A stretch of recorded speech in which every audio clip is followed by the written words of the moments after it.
This podcast is sponsored by Mad Hatter's Hideaway, 2334 Culver Road, Rochester, New York, 14609. Stop down today for all your smoke and vape accessories. Stay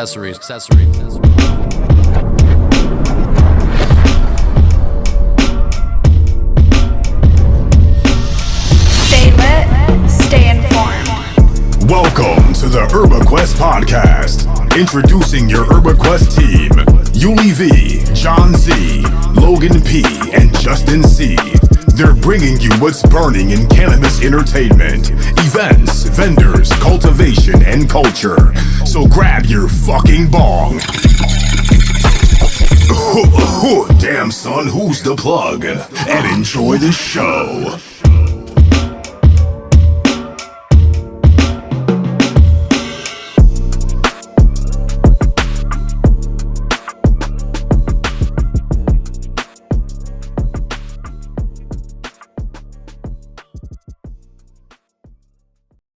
What's going on, Goonies? We are honored to be joined by a veteran in the Rochester podcasting space, Brian Lane of the Hempthletics podcast. Brian and I met briefly back in the Hempthletics meetings that were hosted by Zach Sarkis when they were held, a few years ago back at Boiling Code. And then we happened to bump into each other at the Bad Days booth again back at the Rock City Carnival. I was walking around with Yuli. We were doing our promotion thing. You guys know how we are, always pushing the app on everybody. And just kidding, you should check out that app, by the way, people. But yeah, we ran into Brian at the Bad Days booth and talked about the obvious need for our mashup of podcasts and collaboration and kind of get the word out to people. So without further ado, here we are. Brian, welcome to the show. Thank you so much for joining us. And I'd love to dive in and learn a little bit about you. The first thing we typically like to get into with people, because we are a cannabis-based podcast, we really like to know, what was your first experience with cannabis? Like, what was your very first introduction? Wow.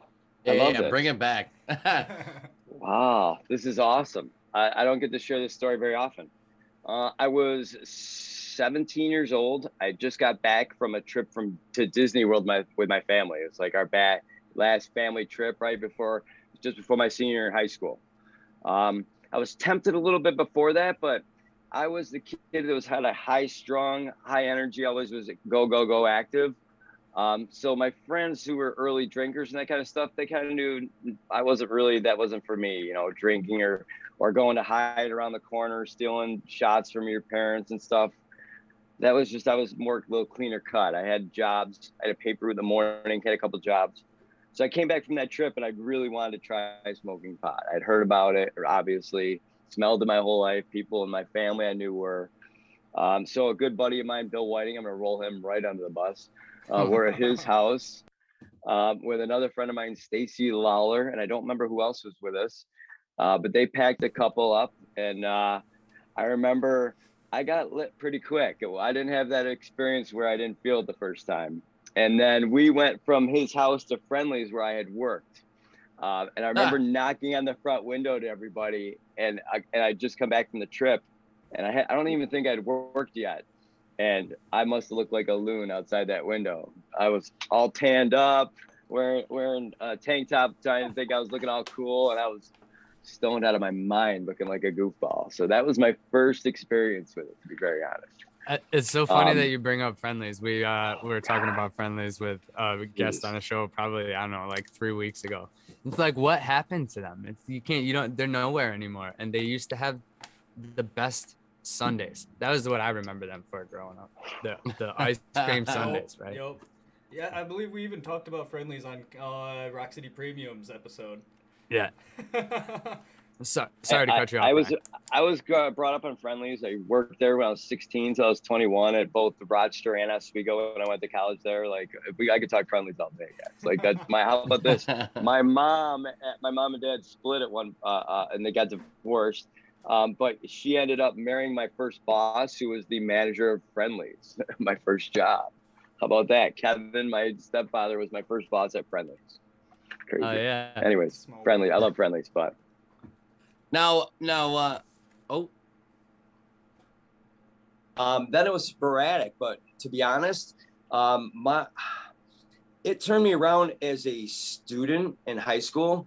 I was ADD, guys, big time, undiagnosed ADD. Like I could go forever. I wish I had taken up running earlier in life and or some kind of endurance sport, because I could have gone for any done with me halfway through a family party because. Hold on one second. I think you're cutting in and out with your audio. All right, let's change this. Thank you for that, guys. Of course. Yeah, we don't want to waste this. This is too good.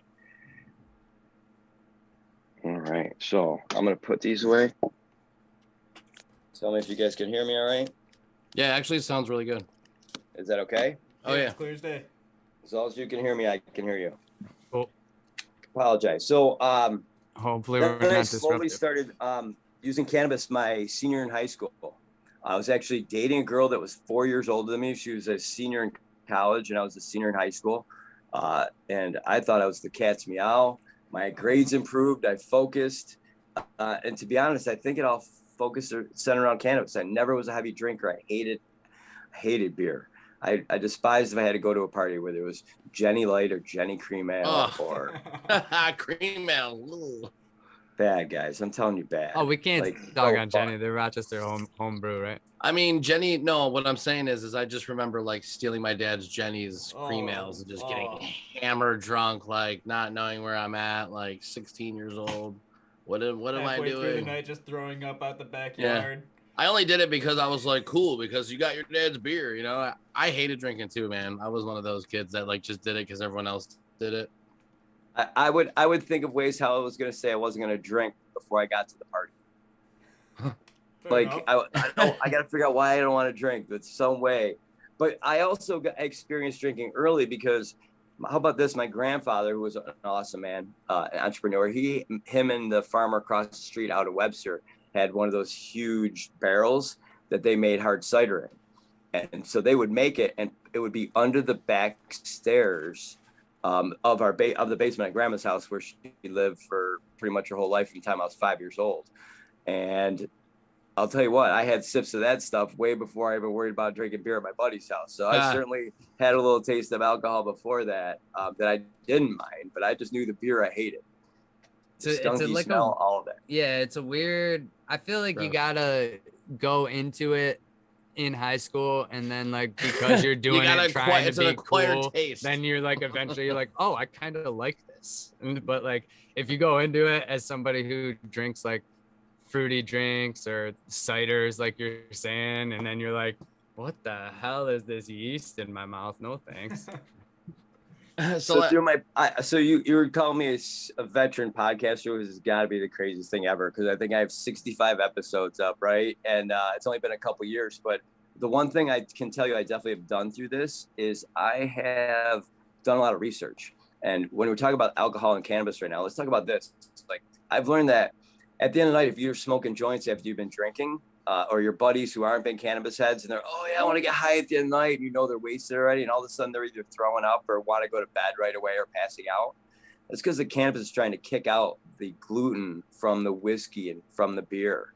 It's actually working in your body to kick that out of you. So there's a reason why cannabis stays in your body for 30 days, and it stays in longer than any other drug you get tested for, because your body actually wants to keep it. It's multiplying in your system, and it's there for recovery and for what your body needs. So I actually, if people really want to grill with me, like what we should be taking in, if you want to take in a little alcohol, a little vodka, maybe, or a little tequila, because that's from agave. But other than that, I recommend staying away from the glutens, whether it's food or beer or whiskey. I have no beer in my diet at all, none. I haven't drank beer. I can't even tell you the last beer I drank. Probably was when I was doing my triathlon circuit. I would drink a Bud Light Lime right after a race because it was great for dehydration. And I love the flavor. But that thing was through me in a second after I completed triathlon. That thing's like nothing. But on the other side of that, Truly tastes like water. Yeah, that's exactly right. It was a little lime water, right? And beer's one of the best. I don't know if you know things to rehydrate with, guys. Actually, there's on short term after like exercise, chocolate milk's number one. electrolyte drinks, but beer's not horrible. Wow. You don't want to make beer. The only thing, obviously, because it's not good calories for you, and it's destroying you as you're drinking it. But if you needed to on a quick, it's not bad. No, So no. hold on. Chocolate milk? I Chocolate thought milk is chocolate actually milk. the best. Milk? I thought Milk's lactic bad acid choice. was Milk was I thought like you were trying to work out lactic acid in your muscles and like that's why you're supposed to like So- drink water to flush that out. Or I 2006 Boston Marathon. I ran Wow. 3:15:57. At the end, they were actually doing a chocolate milk study, and I was dehydrated, so I went in there and actually took in chocolate milk. And I'm a talkative guy, so I was actually talking. They were doing a study at the end of the race to prove the electrolytes and protein in chocolate milk work within 20 minutes of extreme exercise. Is very good to repair your muscles and for hydration. Yep, true story. Yeah, that's would why never you can think see that. some chocolate milk commercials are going to that as part of their marketing. That's crazy. Now let me ask you this. Great With excuse. the podcast Hempthletics. Wow. See, because I'm baked right now, and I'm not gonna lie, it's because of these the gummies you gave me. Oh, I ate one, I was like, I like it. That's what you 'Cause picked up at the show. Ryan, I fell so hard on the ice last night, man. Like I got out of my truck and I'm like 270, right? 6 feet. My whole back is ruined. Like I destroyed myself. I fell so hard, I bit my tongue and jostled my jaw, so my whole jaw hurts right now. I destroyed myself. But these have Drink been some helping chocolate me. milk. Thank you. He needs Right away some after milk. it happened. He needs some milk. No, but these were great. But with And the that's podcast, what flavor is that? I think it's watermelon. Okay, cool. Oh, dude, they're so good. We made them I like 'em. special for the Delicious. show, so hold on to it because there's no more of those around for a while. So Ooh, and I got a good amount in here. I got them good. nice. I'm not really big with the edibles, but these are very good. But with a name like that, for your podcast, obviously, you love sports. What's your favorite type of sport? Or what's your favorite sport? If you go to my total favorite, it's by far skiing and being on a mountain. Oh. I just really firmly believe being outside is when I feel best. So if I'm skiing in the wintertime and in the summer, I love hiking and being in the woods. I haven't been as much lately in the last couple of years. My hiking buddies have kind of deserted me. So I have to find new hiking buddies. Plus my son just graduated college. So now he's back to having that freedom again. Yeah. So him and I have talked about a trip this summer already where we're going to do with my son-in-law part of the Northville Placid Trail. A section of it at least. We just got into skiing hiking. by far is my go-to. But basketball is right there as my number two. Those are my number one, number two, to the point where when I was in the triathlon circuit, my boys would razz me because they had a regiment during the winter that they would do I'll coin it. The way I like to coin it is the treadmill, the trainer, which I called the drainer. The only thing I did in the wintertime as a triathlete was swam and play basketball. And I came out in the spring and was just as strong as they were naturally. They all probably ran a little bit better in the spring than I did. But as far as biking, I was always right there with them. I didn't lose anything. That's awesome. I don't even know that I could consider doing a triathlon. I don't think I have it in me to swim for that long. I You love can handle swimming. a quarter mile, right? You can't. You're not a good swimmer. I'm a great swimmer. I But just don't know that I would want to do that for that long. Well, that's why people like yourself don't do those. Right. The running, biking, do a I'll run race. all day. We could go jogging together if you want. Swimming, that's tiring. I lose my breath quick. That's when the smoking affects me. Well, that's why you go at your own pace. That's the joy about triathlons. It's a race, but it's also a race to beat your personal best. That's it. It's a race against yourself. That's exactly right. Now, for me, That's what life should be. I didn't look at it that way, though, boys. I'm going to be very honest with you. You were trying to beat everyone, Brian. Oh, of course. Listen, I didn't put my Ironman tattoo on the back of my calf so people could see me when I was in back of them, all right? That's right. So with the sport, where did the combination, come from? Like, where did you start to get into like the hemp and athletics like together? Actually, it was natural right on. Because I always consumed from the time I was 17. So I played basketball. I had children young. I don't know if you guys know. I'm a father of two. My daughter's a teacher. My son is just graduated with a finance degree and psychology degree from UB. I have two grandsons as well. So, yeah, thank you. So I was busy raising kids as a single father and their mothers, and I have always had a very good relationship.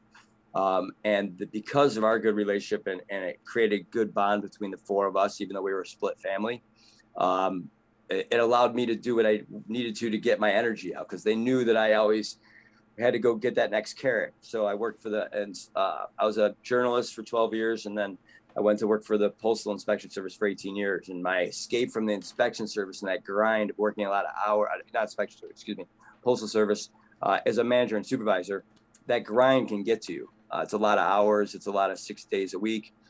So I found my escape to be athletics. And I never not consumed cannabis. If I was working for the post office, I've always said this very clearly. Whenever I was on the clock for the post office, I was not consuming cannabis. I didn't go to work high. I treated that job, because it was a federal job and because I knew that at times I could have been around inspection service personnel that I was friends with. I never wanted to put them in a position of having to even question me like that, if that makes sense. Oh, yeah. Because I did build those relationships very strong and with the union members. So I kept that separate. But the minute I left work, I was high that second, guys. Like, I'm not gonna lie. Like, there was bowls packed in my car. Allegedly. Yeah, Allegedly. like, dude, I gotta. Who was that, Brian? I don't know. But then it would be pack that bowl and then go bike 25 miles, guys. Right.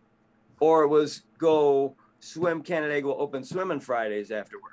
So I'll tell you what, I got a really good friend who has played lacrosse in this area for a long time, played for Nighthawks, played for a lot of different organizations. What name? What's his name? James Shute. Okay. Great kid. But I met him a long time ago, and man, I'll tell you what, that kid has amazed me at what people do on cannabis with athletics, because he would come here like 7 o'clock in the morning and be like, hey man, you got like a 20 or something, right? And we'd smoke or whatever. And then he'd go run 10 miles. And I'm like, what the fuck?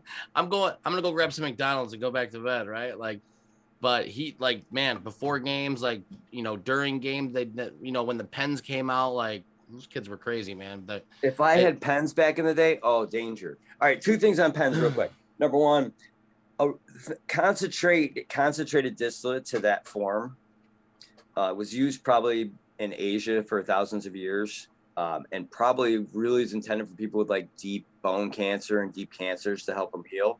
We should be careful with that, because I know there was a time a couple years ago where I was using pens and I backed off of flour a little bit, and I went back to flour and away from the pens because I actually felt dumb at times doing some of the vaping. I really think that should be a supplemental thing, by the way. That's my personal feel. Everybody could do what you want. I just really think flour is a more natural way to take it in. And I don't take it in by blunts ever, because that blunt paper should not be in your lungs.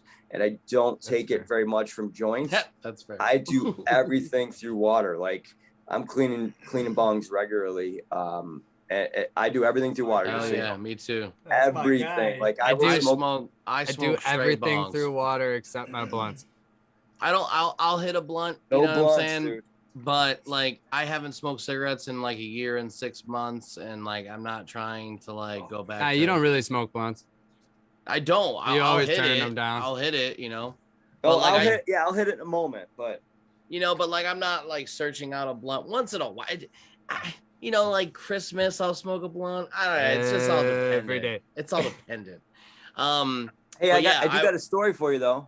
Yeah. You said your buddy used to be high to do stuff. How about my first marathon, Rochester 2005? If anybody wants to look it up, you can.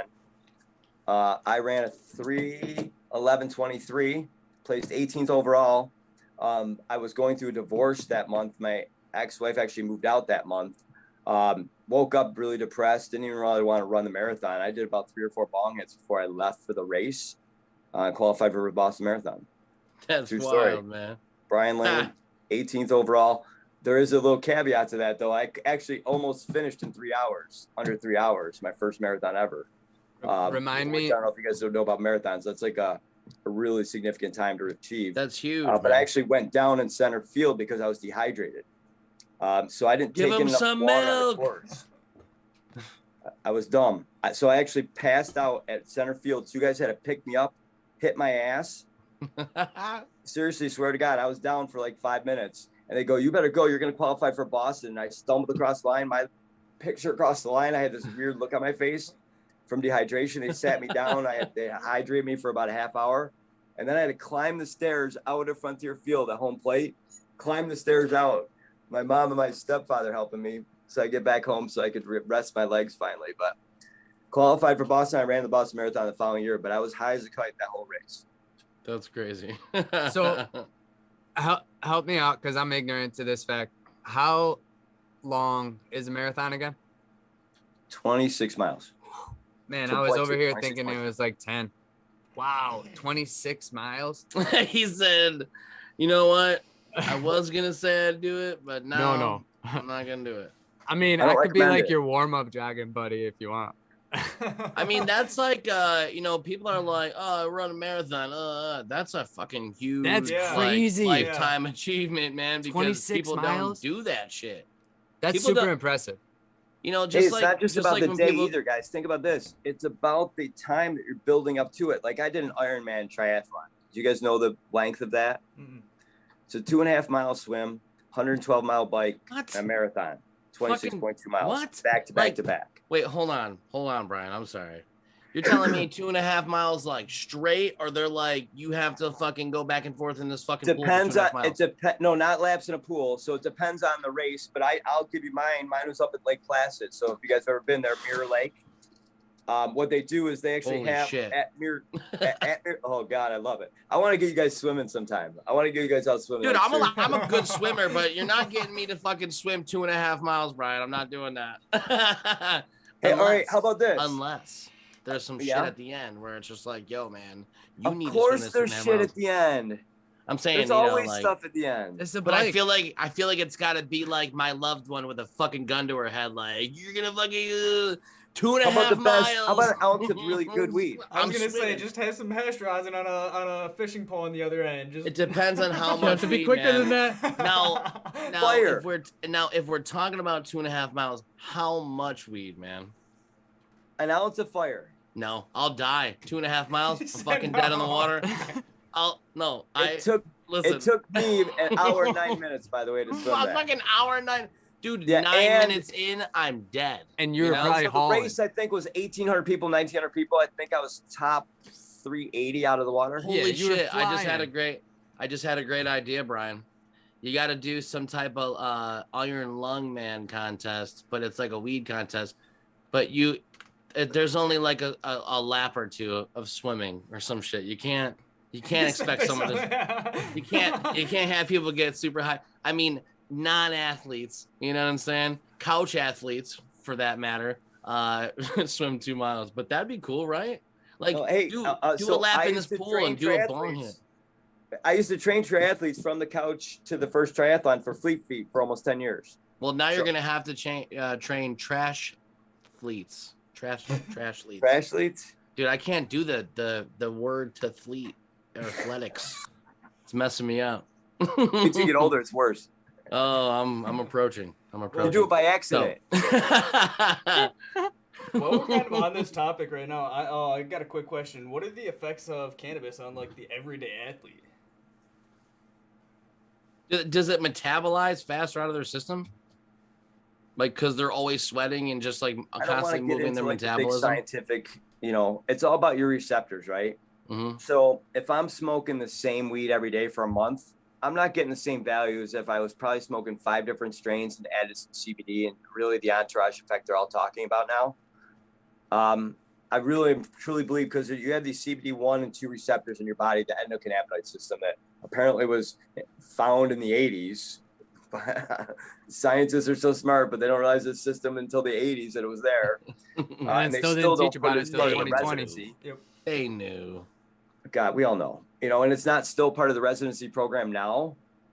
Why do we avoid doing that too? But anyway, so all the receptors in our body, I think it really matters to that. You answered your question. me as a daily athlete, I smoked every day pretty much for the last, I'm 49 years old, from the time I was 17. I would say my freshman year in college I've been smoking pot every single day. I was a journalist for 12 years, wrote for several newspapers. I covered Abby Wambach's last high school game. I've interviewed, former North Carolina coach Deed Smith. I've covered an NCAA tournament. I've had a lot of fun stuff. So I've done it all on cannabis, or cannabis while I was writing all the time, music and cannabis. I mean, those are my two things that drove me. I remember I had this little word processor on my computer, and my roommate, I just reconnected with him from college, and he remembers me having a word processor. Nobody else had one, and I was doing all my papers on a little word processor. It was so funny. Wow, that's wild. So I would say I know I went on a tangent on your question. I'm sorry. You're good. I love it. You're a great guest. Jesus, these fucking gummies got me smacked. I cannot. Yeah, I've eat never seen him edibles. trip over his words this much. I can't eat. I'm a lyricist, Brian. I'm an artist. I'm always talking. I'm very social, and I just said Grest. You're a very awesome guest, Brian. Thank you, and thank you for these gummies. By the way, the gummies. I'm gonna put my earpods back in too, guys, so I can hear you guys better here. All right. Okay. Yeah, all right. Hope that's all right. Cut out Thank you. Grest. All right, cut out grass. No, we leave that stuff in, man. The live No. stuff. I love it. It's very organic. Now tell me, because we kind of like touched on the bad days. Tell us what is Bad Days? What is the company? So Bad Days is one of the product lines from No Wave. We are a CBD processing company licensed here in New York State. We're GMP certified. We've been around since 2018 as far as a CBD company. So I was very lucky. I met the 4 individuals who started Bad Drip Vape nicotine company. And I met them I was working at the post office in sales.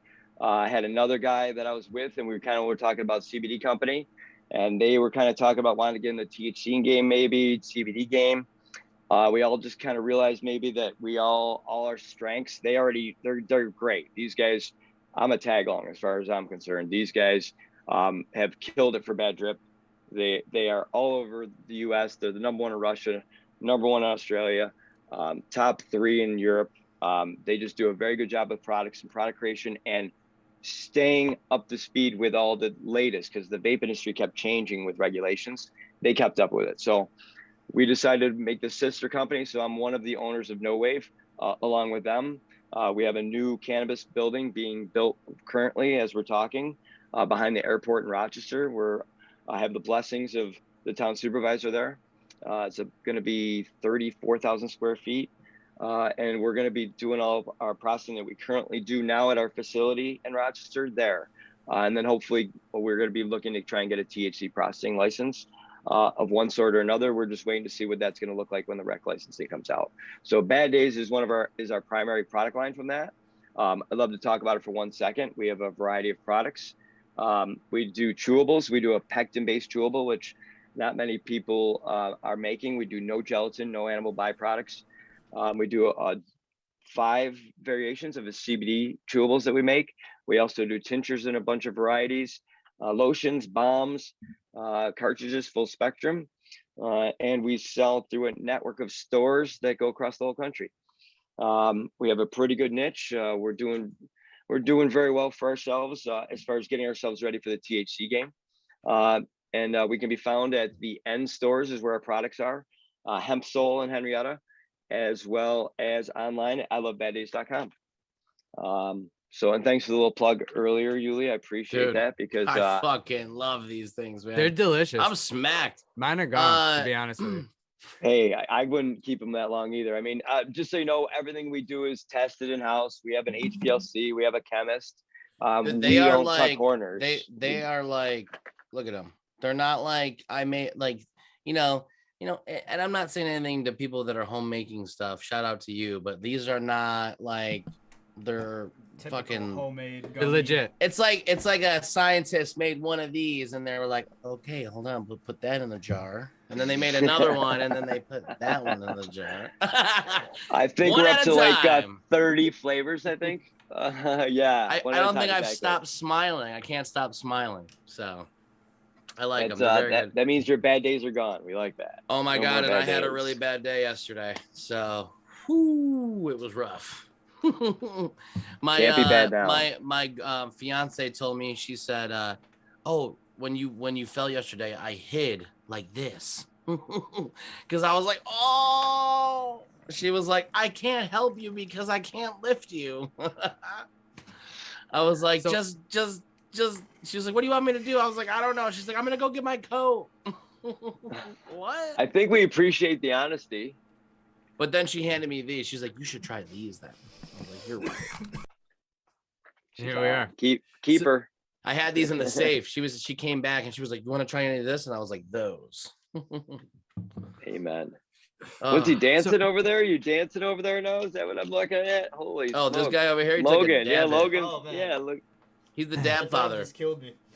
He's the dab father. That's his thing. He takes fat rips of concentrate. He's a I love it. concentrated individual. Very concentrated. After about 3 of those, I would be asleep for the record, and that is pretty much my max on dabbing. Now, as far as bong hits go, I'm thinking I can probably almost keep up with anybody. No, I can't. No way. You want to take a bong hoot? No, I wish. Bong No, rip as soon as challenge? I'm done here, as soon as I go down here, I'll be downstairs re-upping. Thank you. Oh, he's got yeah. a lab. He's got a lab. Everyone's got. I can't do it in here either, man. So Oh no, I'm- it's all you. I'm subject to these. state, right? I'm subject to these in Oh, I in brought my area. state down to my church so that I could do it all in the same sanctuary. I do that occasionally, but I try to be good. I try to be a good boy. Yeah, absolutely. So before we get out of here, what's your favorite product, man, that you guys have? By far, the Lights Out.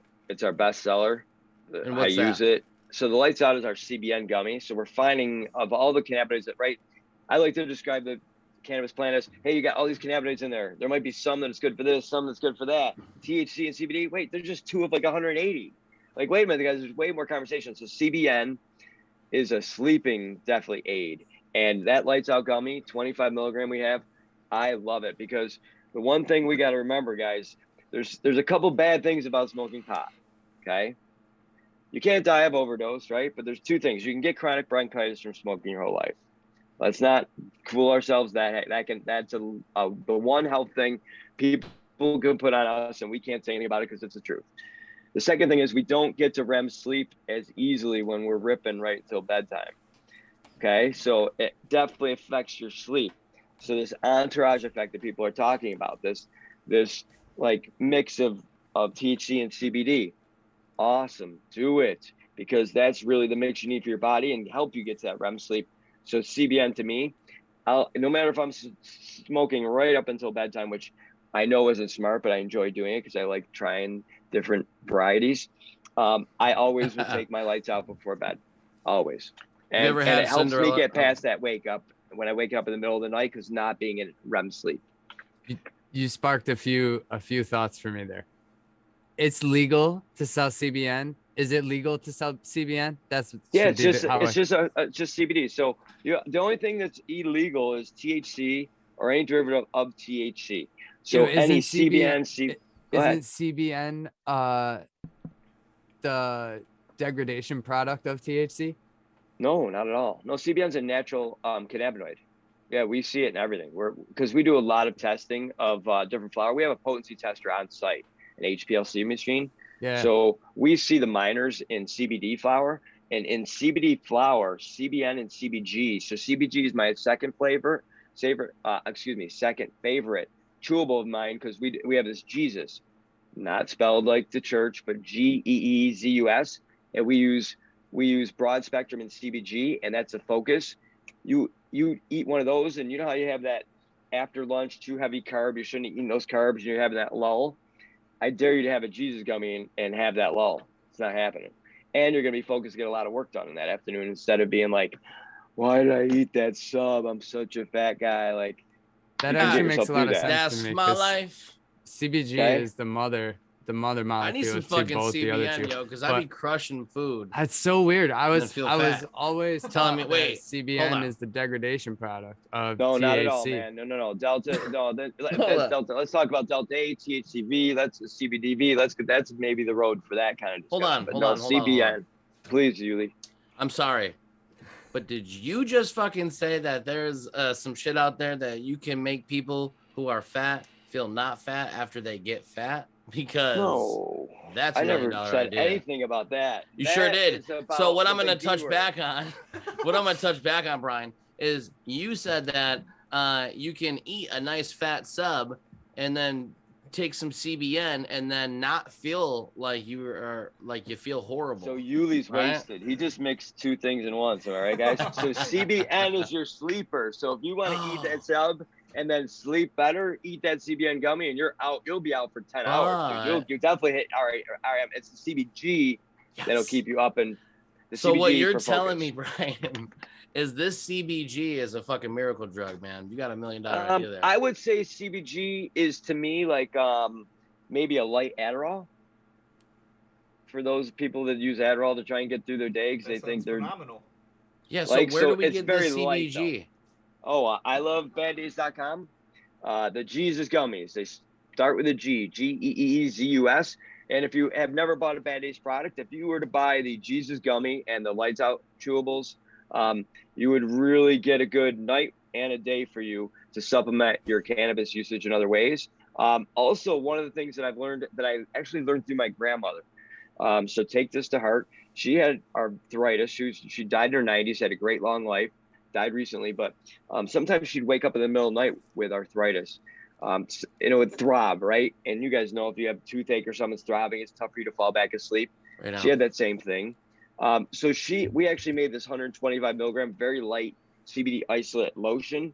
It's really good for moisturization, but she actually found that the CBD isolate in it reduced her throbbing just enough. So she was actually able to fall back asleep generally with my lotion that we made, our company made, excuse me.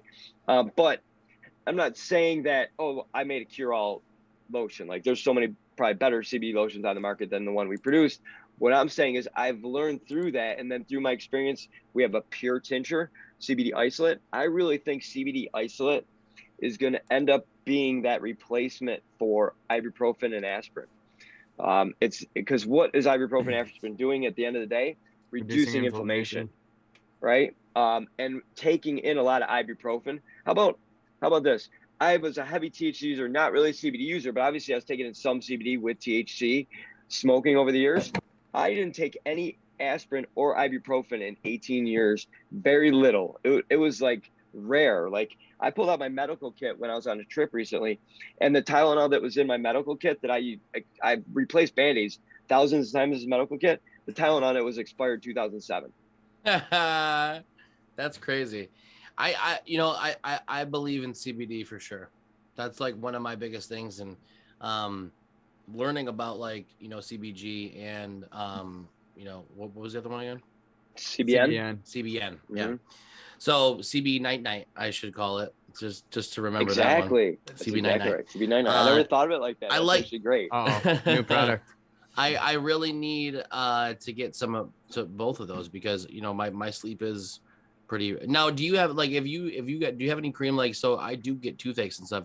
Would you be able to put cream on your face and would you be able to feel that because it's not applied right to the gum? I have tooth ailments. I had a traumatic experience happening in 8th grade where I actually had a softball slam the front of my mouth. So I've had tooth issues my whole life. Cannabis is not something I can use to repair any of that, to be honest. If anything, my microdosing of mushrooms is probably helping my nerve issues that have stemmed from that. I mean, I had a line drive hit me in the upper lip, basically. So I got jumped. Mouth.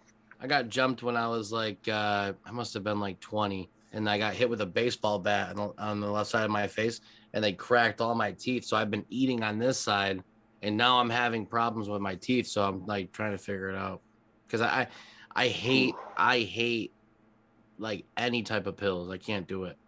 I strongly recommend also every day anybody who needs to change their perspective on life to go ahead and give microdosing a shot because Yeah, you know, that kind of just put it into take perspective for me. 0.2 a day, 5 days a week. No. Wait. Be careful.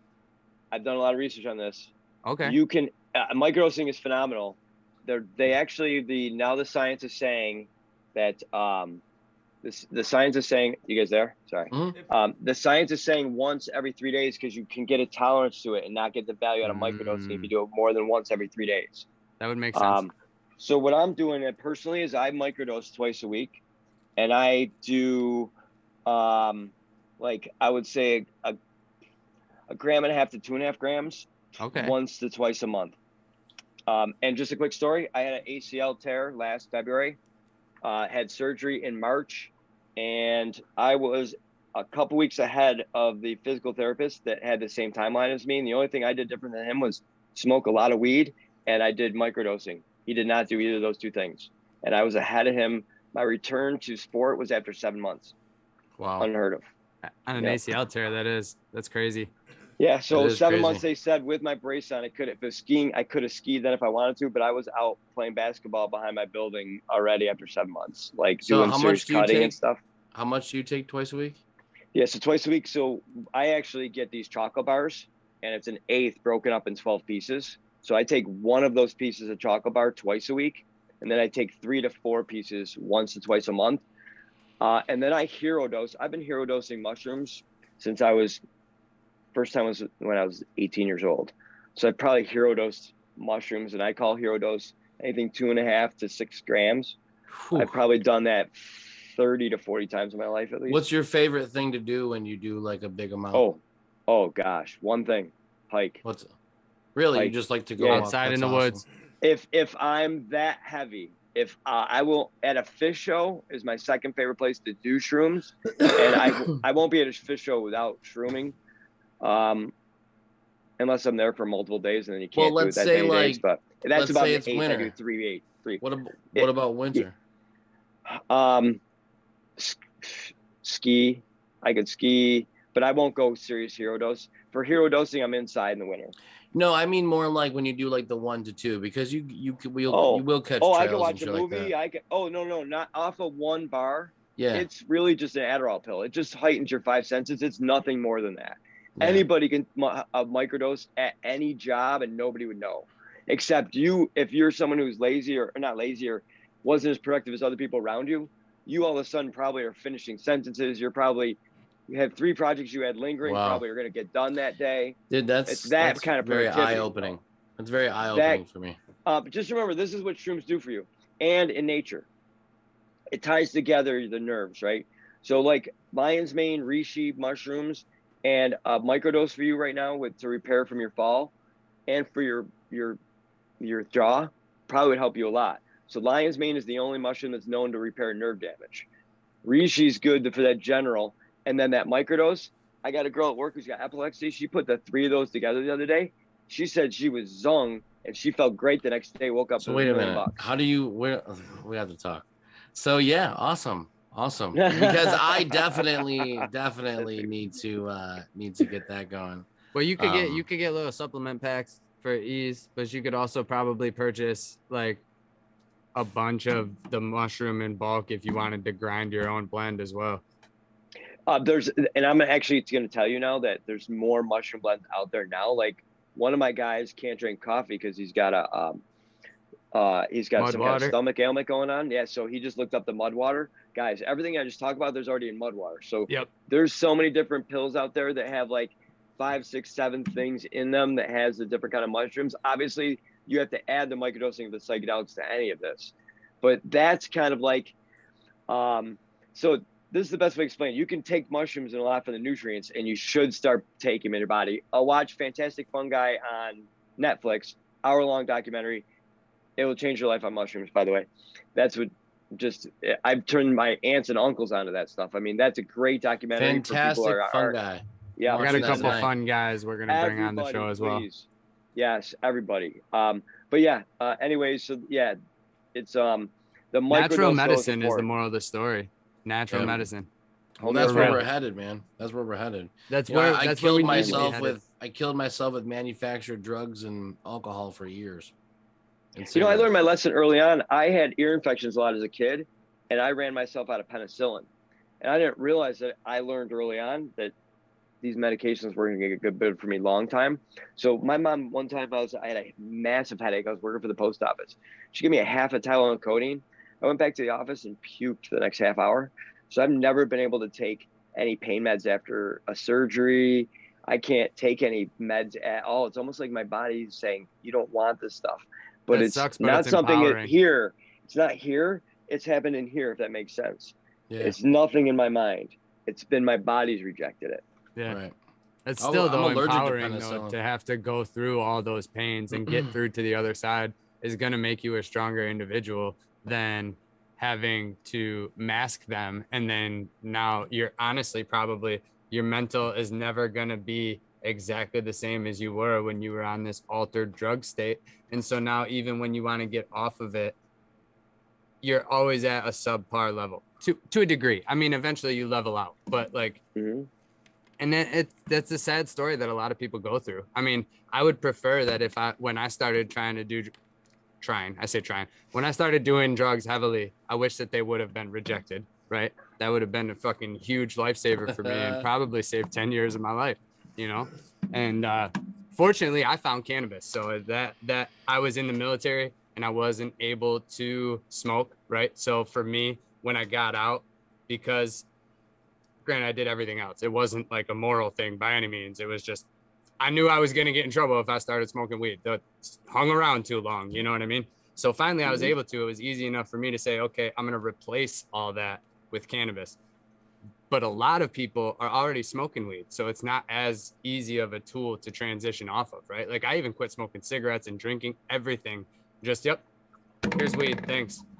I was really high for a year though. Let me tell you something. I'm still high. I don't think I've ever stopped smoking weed. No. I've been smoking weed since. So we kind of went down smoking a weed for huge like, I don't know, 20 rabbit years. hole. I like to tell people that I picked the right vice. Yeah. Hell Right? yeah. Food wasn't my vice. Maybe working out, maybe at times could be a bad vice to me, but I've settled in, and I'll teach you guys something. You guys are a lot younger than me. So these three things, if you can do them the rest of your life, all three of you live a good, healthy life. Swim, bike, yoga. Yoga's It's all your huge. muscle groups. All your muscle groups. It will help keep your metabolism. Drink half your weight in body in half your weight in ounces in water every day. That helps you keep your metabolism going. It helps you flush the toxins. Toxins out of your body. If you could do those basic things. Oh, and by the way, it's a sip of water every 20 minutes is proper absorption too. Don't think drinking 20 ounces once a day, a couple times a day is proper absorption. You're not absorbing right. God, I'm so fucking unhealthy. Wow. You know, I had a That's fucking enlightening. epiphany this year, Brian, that I've done all this other shit, right? And I've hit all these goals and I've fucking stopped drinking and drugging and doing bad things. And I started a business. Now I just need to get healthy, man. You said swim. You didn't Like say yoga. skim. You didn't say skim milk yogurt. What'd you say? No. Skim. No, I'm kidding. I like Skim that. bike yoga. Yeah, I like it. Skim milk yogurt. I'm telling you, that would still help, right? In the morning, you got to get it going. Damn. Amen. Yeah. So I like And that. start your Swim, day bike, with something yoga. start your day with something to get your heart going. Yeah. I used to I when I was usually training, jump we used to on. run in the morning. I usually jump Go on ahead. Call of Duty and just let every 10-year-old fucking make me hate my life, but you know. That'll I'm get your just, heart "I going, like that's this." for sure. And I'm doing. There's a value. I'm probably doing this. So that's got to be some type of exercise, right, Brian? You got your heart rate up. I mean, no matter Yes. what, get your heart rate up at the end of the day, right? First Yes, off. sir. Second off, you got to get it. Like, Hey, man, So- it was. Go ahead.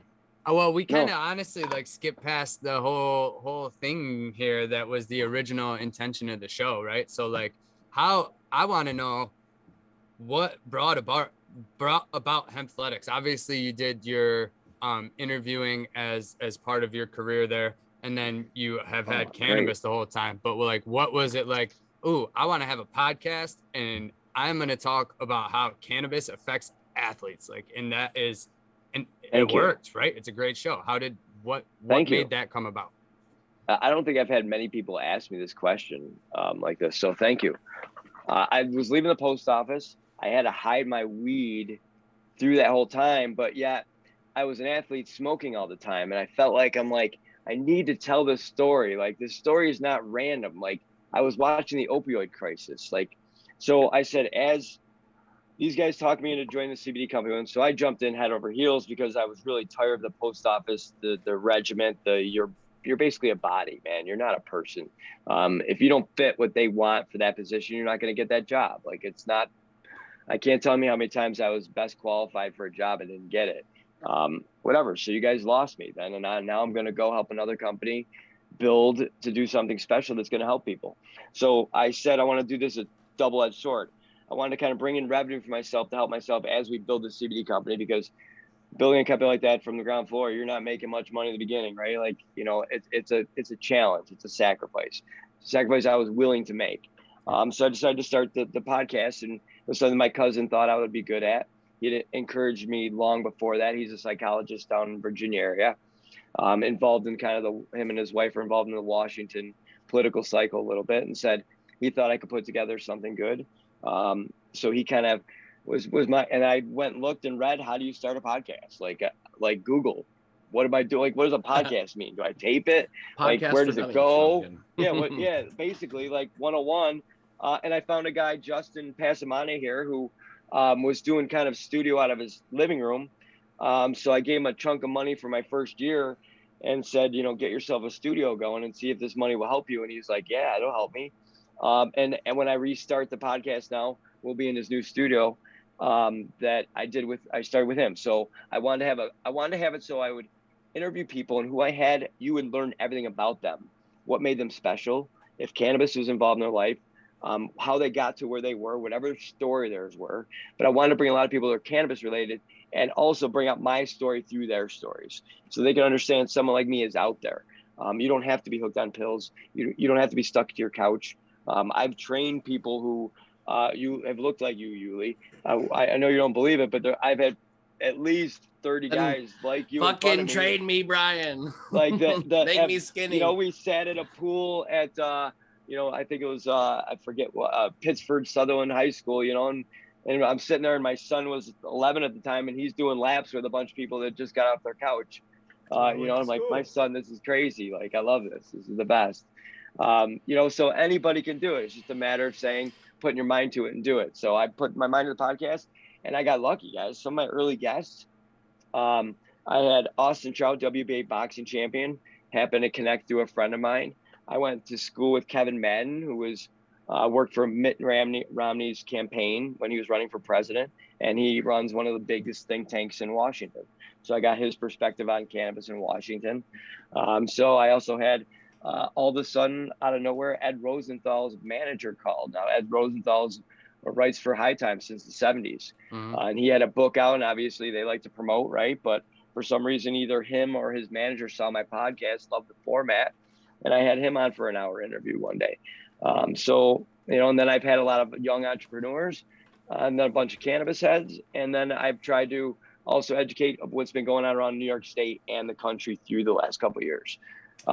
So I retell my story as much as I can about how I use it with athletics. I have probably played basketball not high since I got out of school, maybe 10 times. Like, I won a Teddy T basketball tournament, high 3-on-3 tournament in Rochester one year. I was high as a kite the whole time. Like, that's when including when you go. ball up a piece of paper, throw it into your garbage can, right? I played lacrosse, football, and basketball, man. And I tell you what, 3 years ago, I was playing a pickup game over here in Webster at Phillips Village, and they notoriously have the worst courts. Like, just like, and we were like, yeah, we'll just go play. I don't know. You don't, obviously, you know what 3 in the bucket is? It's like one of those, like, get right. So we're playing 3 in the bucket, and I don't know. I went up to like do a layup, and I do a layup, and I come down, and there's like the edge of the court goes like this, and then it comes in like this.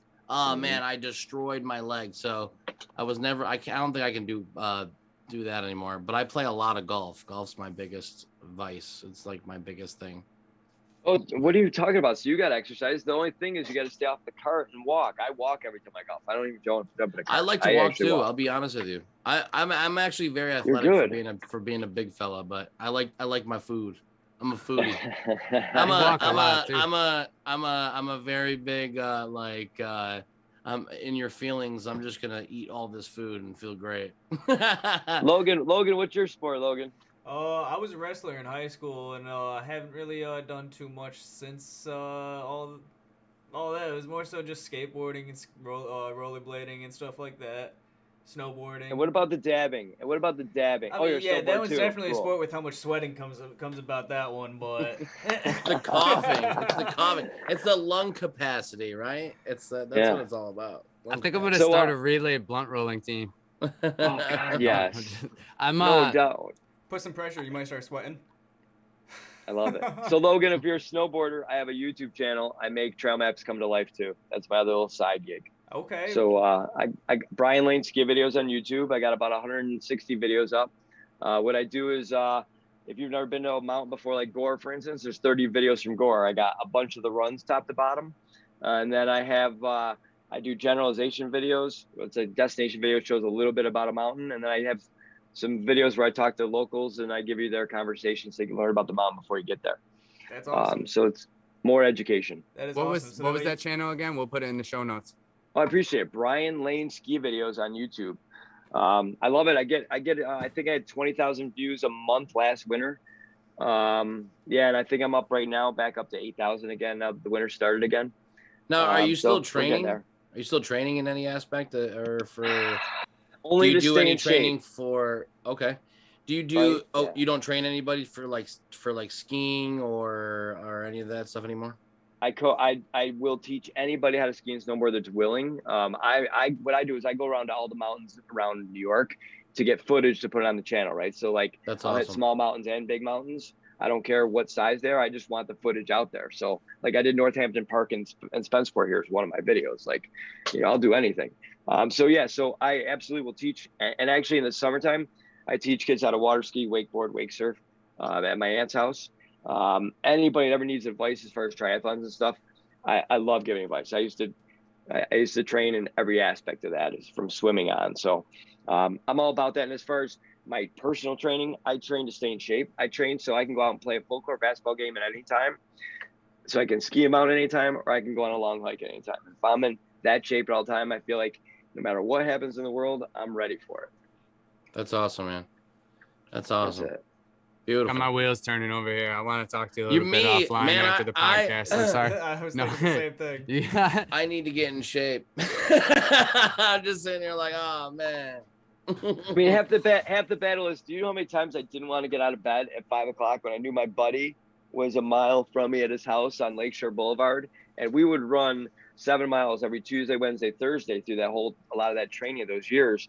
And it was running through Durant Park, through the back ponds and stuff, and back out. We had a loop, and it was a 7 mile loop. So we would start right at 5:30 and be done at 6. It was we started at 5, but we were done at 5:55 because we both had to be at work by 7. So 5 to 5:55, we were both hoofing it. And it wasn't a slow run. It was we got to get this run in because we got shit to do. And then I'd get out of work and go for another training session. What year it's was all that? about having that. Thank you. 2000. That would be about 2006 to about 2012, 13.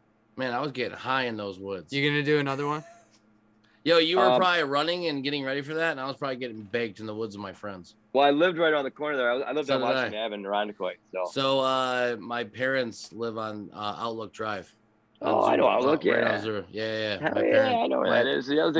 My dad bowls at Parkview. Well, used to. I don't know if they're still open. So did my Uncle Lan. He used to bowl there all the time. They're probably Aragon. friends. Guaranteed. Guaranteed. Oh, no they're doubt. friends. Uncle Lan's a fisherman too. So if your dad's a fisherman, he sure is. Sportsman. That's so funny. Crazy. Small world, boys. This Small world. is this tall. Yes, it is. I don't yes, care. It is. I love Awesome, it. So man. I know someone else said something. What do you got? Another question?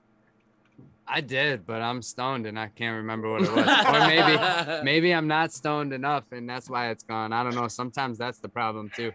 I mean, I'm was about ready to re-up myself. It was wonderful to have you on, Brian, man. Great information. It was a pleasure to meet you in person, and now to actually learn about what you got going on. And what you've done. Sorry. Are you gonna do any more? Are you gonna do another maybe Ironman? Are you gonna do another triathlon? If my son wants to do an Ironman, I may. But with the ACL tear, my doctor said I probably shouldn't do marathons anymore. So I think what I would do is I probably couldn't do the Ironman with him, but I could certainly get him trained. But I would do the half Ironman that he would have to do to lead to the Ironman. I would do a half Ironman with him, which is a 1.2 mile swim, 56-mile bike, and a 13-mile run. I could do that in my sleep. Like, I could do that, no problem.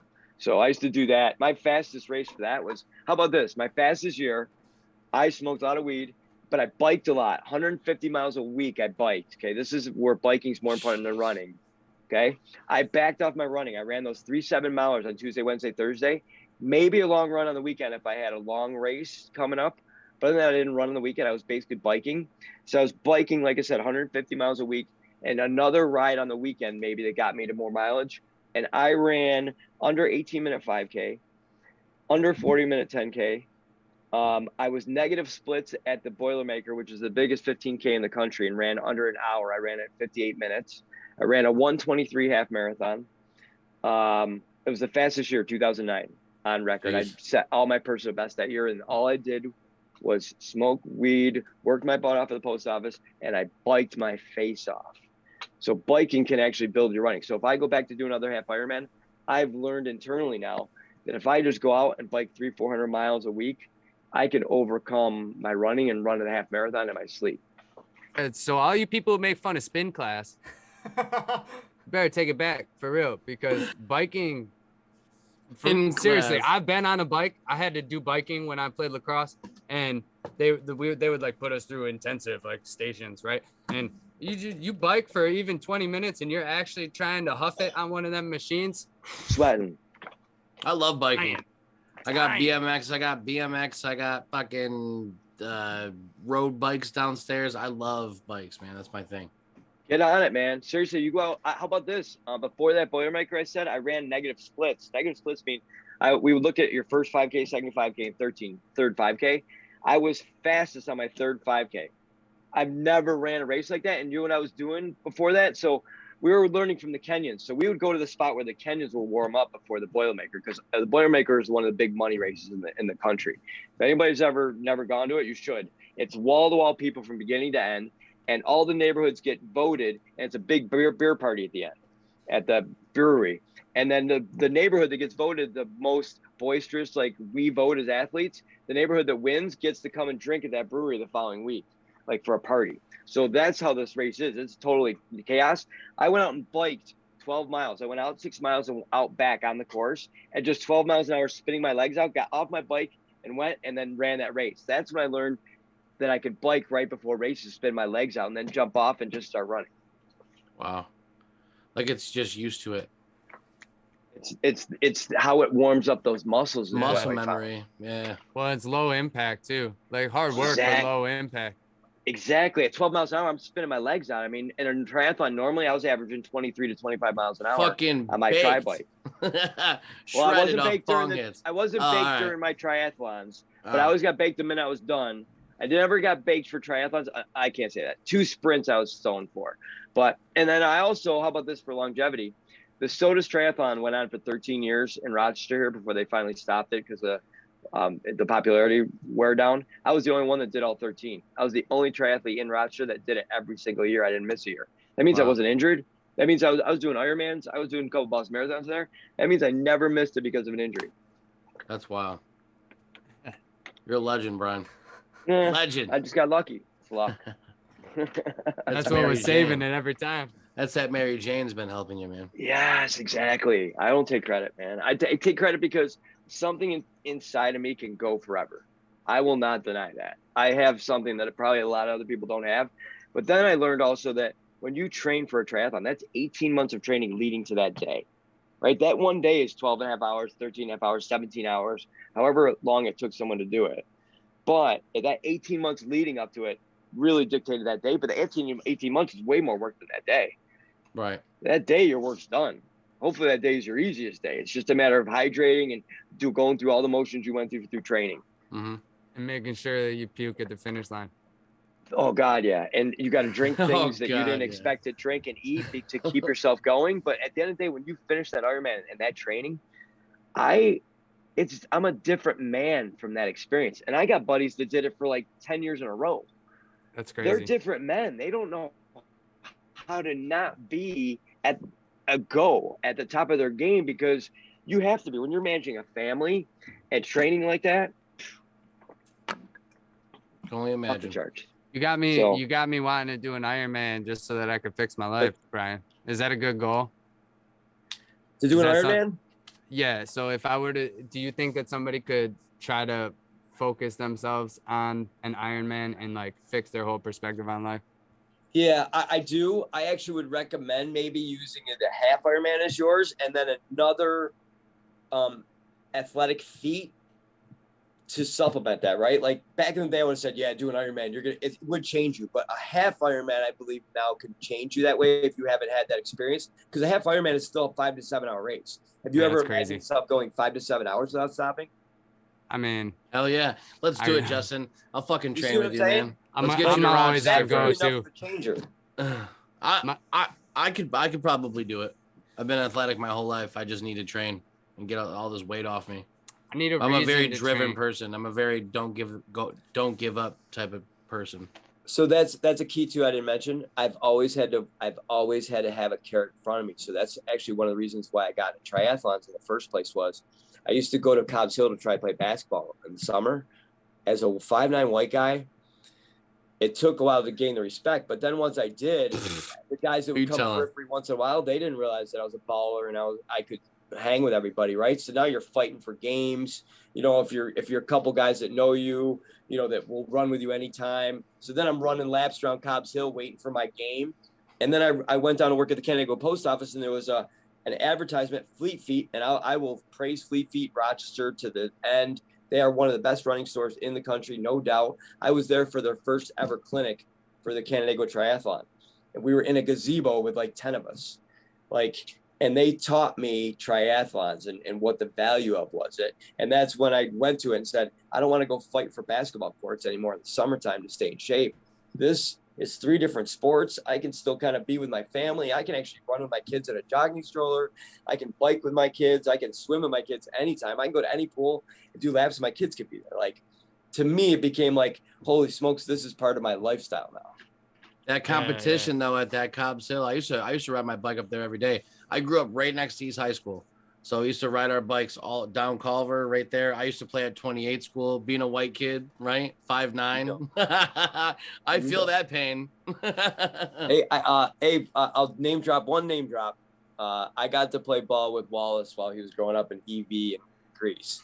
So him and his collection of boys back in the day, they were 3 years younger than me.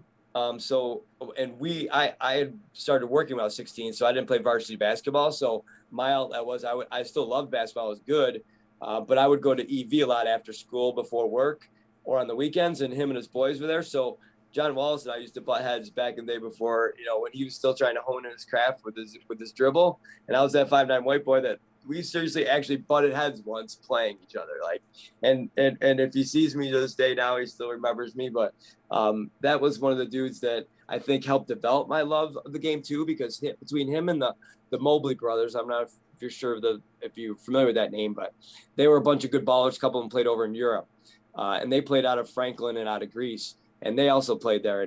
And I got to play against good comp, where I realized quickly I had to have a good handle, and for a 5'9" white boy, you better have something other than, and they all knew me as a very good defender. I was one of the best defenders around EV. So that was my calling. That's awesome, man. Beautiful. All right. I know I've taken you guys long enough. You guys all look tired. I'm just baked, man. I tell you what, through this whole thing, now I've just noticed this eye is super low for some reason. It's Droopy. just this one. My buddy, we used to call him Droopy when he had droopy eye. That's me, man. One droopy. I'm fucking shredded. But yeah, thank you for coming on. We appreciate it. Definitely shout out Bad Days. I love what you guys are got going on. I'm definitely gonna take a look at the Jesus gummies and we appreciate the CB, exclusive sneak the peek. CB night nights. Need those. Yep, CB lights out night. and the Jesus. Lights out. So yep. if you want a staple in my mind, if you want to be a Bad Days and have products that actually will help you in your life, the Jesus and the lights out we already talked about. The tincture, the 2,000 milligram pure tincture, that would replace the ibuprofen in your medical chest. And then maybe one of our full spectrum tinctures that'll give you that little during the day pep up, like the turmeric that we have. That might be a nice collection for people to have that actually would supplement their THC, because you really should add CBD to your THC. I gotta do that. That's kind of what my recommendation would be. I gotta get after that Jesus. You could ask Yuli, man. I got ADHD like it's no other. It's real bad. It's real bad. He may look very calm right now. But sometimes he'll be like, the camera goes off. he'll be like, all right, guys, so we gotta get that on. You probably could see I like him rolling around the whole show. Can't sit still. But it's just my life. It's good though, man. It's good. We get shit done. You need that. A healthy balance. I bet you gotta build a good team. You gotta surround yourself with good people, man, that do different shit. And your whole life, not even about this podcast, guys. Your whole life. Like, yeah, for sure. Diversity too. All right, everybody. Thank you so much for hanging in today. Brian, I want to give you one last chance to go ahead and plug anything we may have glossed over or that you really want to put some emphasis on. Go ahead and shoot those now, and we'll make sure the links are in the show notes as well. Appreciate it. So please, anybody that wants to check out a lab-tested, chemist-formulated CBD products, we have them here in Rochester, New York. Yes, a CBD GMP certified facility right here in Rochester, New York. We're only one of 20 in the whole state. That's ilovebaddays.com to check out the product lines. We would be very happy for you to sample. You can also get them at the End stores here in Rochester, New York, END. Also, Hempthletics is my podcast. You can get it on Apple Podcasts. I have about 65 episodes up, new ones coming within the month, which will target a lot about the new legislation coming up in New York State. I'm a member of the Growers and Processors Association. I'm on the Processors Committee, so we are actually talking legislation on a weekly basis and trying to send information to the state through white papers to help guide legislation. So that's one of the things that I'll talk about on the podcast as well. And then if anybody's a skier or snowboarder, last but not least, Brian Lane Ski Videos, please subscribe. It makes trail maps come to life. But most important, Bad Days, I'm very proud of the company. I left an 18-year postal career, which most people would say I'm crazy, to do what my passion is, because I really believe cannabis and staying healthy is important, and my business partners believe the same thing. I would not be working with them if they didn't. So ilovebaddays.com. Please check out the products and enjoy them. Yes. Yeah, guys, go over there, Yuli. like his podcast, subscribe, follow. Make sure you're leaving comments in there, only positive things. If you got anything negative to say, keep it to yourself and move on to the next thing. And while you're doing that, do the same thing for us. Come subscribe, check us out, hit everything, share it, show all your friends. And then when you get done, come hang out in our Discord and follow our Patreon. Thank you so much, guys. And with that, stay lit and stay informed. Peace.